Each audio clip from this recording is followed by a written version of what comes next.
Chloe Pajares, formerly known as Sparkle Sprinkles, asked me to do a video about my pet Pete. So, here's Pete. He is my pet. I love him. Look at him. He's so adorable. But, speaking of pet Petes, that sounds really similar to pet peeves, and so why not make a video about that?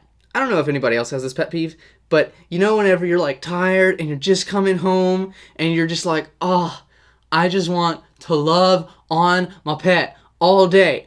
All day. That's all I'm gonna do. I'm just gonna get my thick head on his fluffy body and, no, Logan, I wanted to pet you. What are you doing? Fam, come back. That's the pet peeve. I was wanting to hold him and pet him and he didn't let me. I feel personally attacked. So he's just like, I want to pet you. I want to make your day beautiful and magical and that you'll remember forever. And then they're just like, nah, leave me alone. Like, oh, why'd I get you? I just want a pet that'll love me.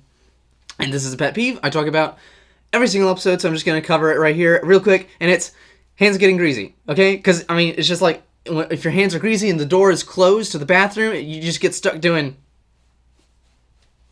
this weird dance thing, and it doesn't work very well. Have to get somebody else to open the door for me. Way back in my childhood, this happened. I used to get all of my Hot Wheels lined up. Yep, they were lined up beautifully. All in one straight line, ready to go on this amazing race. And my sister, the cruel villain that she is, would go over and turn one of them around. Just one, maybe two. Like, she would turn at least one around so that whenever I came back in, I would flip out at the fact that my beautiful, hard handiwork, listen, hard work went into getting all those Hot Wheels into a row. And she just, no, you can't do that with my stuff. That is not right. That's, Hashtag still bitter. This still bothers me. And it's something that my parents still do. And I see grown adults still do. Which they should not do. We are grown adults. We can do this right, okay? But it's whenever you get a case for like a video game or a movie, and you're just like, oh, I'm fixing to devour this entertainment media.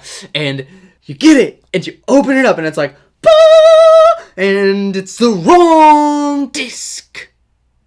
Because somebody didn't take the time to find the appropriate box. Okay?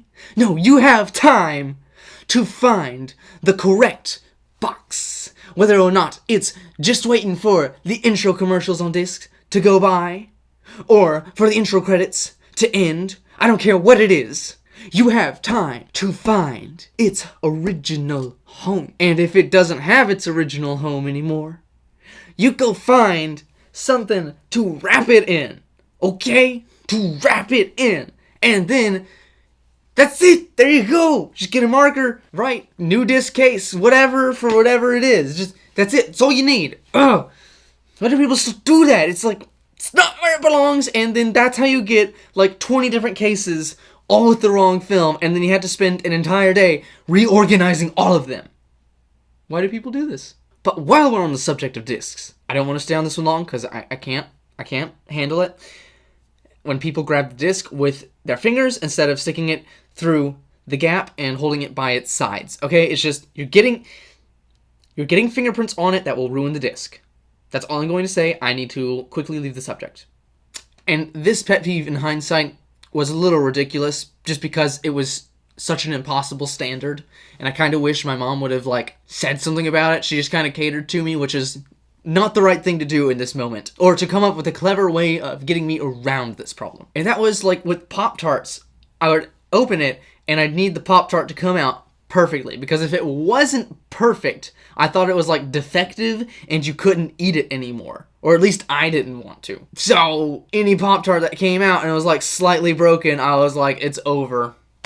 It's a dead Pop-Tart. I am not eating this. Why are you trying to murder me? But what my mom should have said, instead of just like, fine, we'll get you a new Pop-Tart because I was crying, which she should have just been like, stop crying. And she may have, I don't know, maybe I'm remembering this entirely wrong, but I don't think so. But what she should have done was just been like, all right, fine, look, it's broken because it's trying to be cereal. Look, it just turned into cereal. She just like grabs it, smushes it, boom, it's cereal. Pour milks on it. pour milks on it. Pours milk on it, and it's like, there you go. And now you have Pop-Tart cereal. I would have been dumb enough to fall for that. I would still be dumb enough to fall for that, but I'm not dumb anymore. Now I'm like, that is culinary genius right there. A broken Pop-Tart in milk for a cereal substitute. Or just mix in your regular cereal with it. That's some good stuff right there. Go for it. You are all welcome for that idea that I'm sure you're going to go try now. If it's really good, let me know, because I don't have any Pop-Tarts at home right now to test this theory. Also specify which flavor of Pop-Tart it is and what type of milk. Like, is it skim 1%, 2%? I don't know. Make sure, because I need to be able to replicate this and tell you if you're right or wrong about your opinion. Because I can do that, apparently. Now let's talk about your guys' answers to last week's episode, which is, what are some fears that you have that aren't really that founded in anything? Just, yeah. Hey, it's Kate is the first commenter, and he says, I'm going to try and prop this up over here so it looks more like I'm looking at the screen.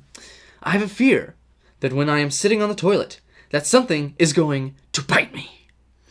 Or something like that. In particular, a spider most of the time. And also, I still shut my closets at night and check under my bed rarely. It's less for monsters and more for feeling like there is a person there. Yeah, those are both pretty unfounded, but I can see how those are both scary in their own right. But my suggestion is just bring a pistol with you wherever you go, and then you don't have to worry about a spider or a person in your closet or bed, because you can just be like, ah! Bam, bam, bam! You'll never see it again. Never. Or get bug spray. Bug spray would probably work really well. Spray that on a person, but that would burn the eyes. Chloe Pajares, she says, I have this weird fear that when I take a bath and I drain the water, that a snake or something is going to pop out and bite me. What's up with these, like, things popping out and biting you? Okay. And what does she say? I also have this fear. It's called trypophobia, or I think, yeah, something like that. I think that's how you spell it, but I don't know. It means that you're afraid of a bunch of tiny little holes in one place. Weird, I know. Oh, and can the next question be pet peeves? Yep, there was my pet peeve. His name is actually Logan, but I wanted the laugh value, so I called him Pete right there. I was looking up what trypophobia is, and I don't know if I'm saying that correctly either. And I love it whenever you look up a fear, and the first thing that comes up in the Google search result images is like a bunch of things that would trigger that fear. Like, you look up trypophobia, and it's a fear of, random holes in things where they shouldn't be, some kind of something like that, and just like immediately the first thing you see is like these photoshopped holes inside of things that are like everywhere. And so it's like, well, yeah, if you have trypophobia, you'd know really quick, because as soon as you search it, you would jump out of your seat. Oh my goodness, Cameron, with this answer. So scared of getting my shoes dirty or messed up that it often makes me not wear the shoe I want to. Also, which this isn't necessarily scared, but more uncomfortable or disgusted, but objects inside holes. For example, the thought of a bee inside of the honeycomb holes makes me extremely edgy. Trypophobia makes more sense than a bee just going inside of his house. That's a bit weird. You don't want people going inside their houses? That's not right. How is a fox and his family supposed to get inside the den? How is a bunny and his family supposed to get inside of their den? They're going in holes.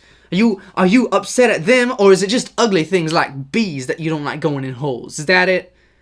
Prejudiced. Laura Flores. 2 things. That I will totally forget that I'm working with a client and miss my deadlines. She's a real estate agent. I actually understand that fear. That one's pretty founded, though. I don't know if it's unreasonable necessarily, but sure, we'll go with it. And sometimes at night, I don't want to sit on the toilet to pee because I freak myself out thinking a snake might be in there. Okay, so your fear is like Chloe's and Cade's put together, which is still like really bizarre. Why do you think that would happen? Oh, that's fine. Saw a video of a snake coming into a home through the toilet once. Did you check to see if that was in Australia? Because I'm pretty sure that only happens in Australia. Have you seen their plumbing systems and their snakes? There's lots of bad both of those. That's how I'm going to stick with that wording. I'm not going to correct that sentence. You're going to have to deal with that sentence that I just said. And Christian Lashover says, I have a fear of running out of cookies. That hit home, bro. That hit home. I mean, what are you going to do if you run out? Eat something else? Also, I do like how you showed your face when reading the answers. Thank you, I'm doing it again. Maybe I should have shaved before doing that, but, whatever. But anyways, guys, what are your pet peeves? And what did you think of everybody else's answer? Did you agree with me? Did you agree with somebody else's opinion?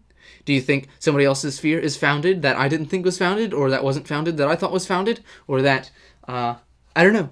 However you want to cut that up. I'm actually done with the episode now, so just check out one of my previous videos and like and subscribe. I have a little splash right there and a little button down there, and you can hit the notification bell to stay up to date for your weekly entertainment. Yeah, I'm out of stuff to say now, so later. Bye.